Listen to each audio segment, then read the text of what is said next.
Today I want to come back on the story of Hagar and Sarai and Abraham. You know that Sarai knew that she couldn't have babies, and she knew that God has promised to Abraham that he will have many children, but she couldn't.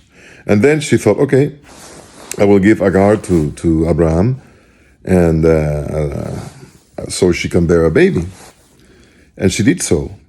This was a shortcut because this was not what God planned, but she thought that this was a good idea.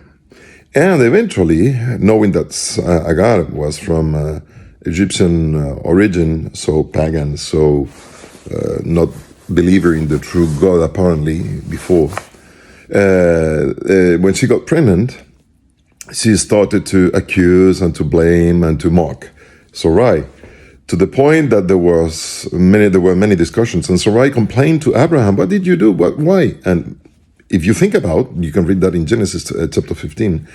It was her, because of her own decision, why this situation arrived, not because of Abraham, but she was blaming Abraham. So the discussion went to a point that Hagar decided to leave, to flee to the wilderness, even when she was pregnant.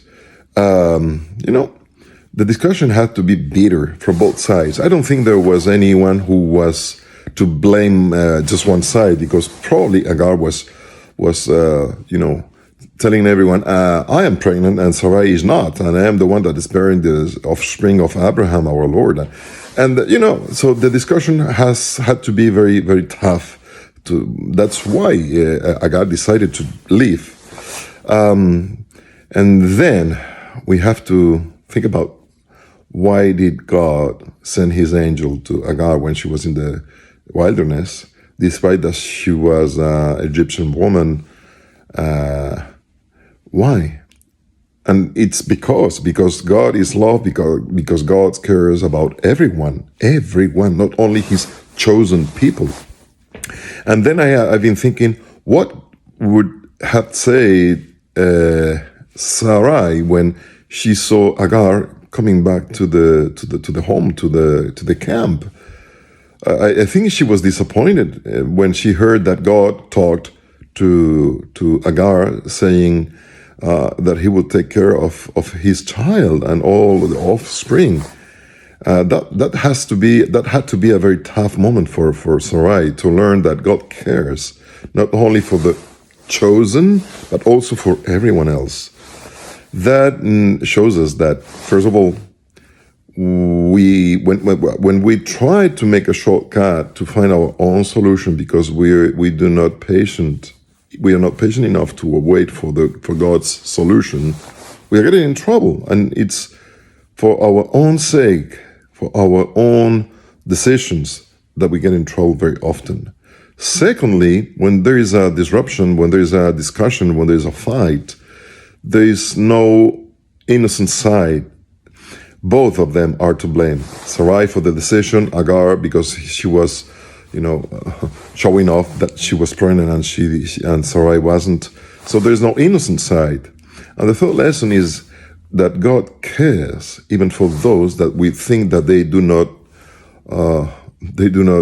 they're not worthy of God's grace. Who are we to think like that?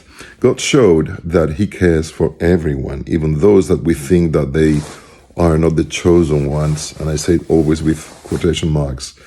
And the third thing is that we need to sometimes to swallow our own pride, as Sarai did when she saw Hagar coming back.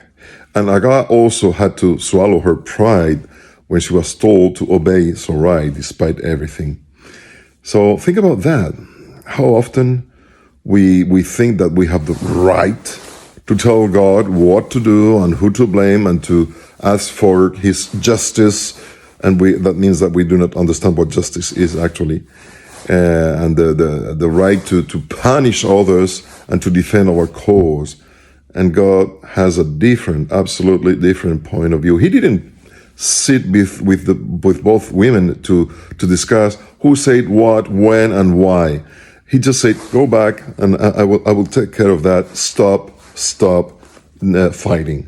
And he didn't get to discuss who said what, when, and who was the fault of, you know. And I think we waste our time very often in these kind of discussions. We need to move forward. We need to understand that God makes decisions that we sometimes do not understand, but we need to really understand that God cares for everyone, even for those that we think that they are not worthy of. And this is a pity, because everyone is worthy of God's grace.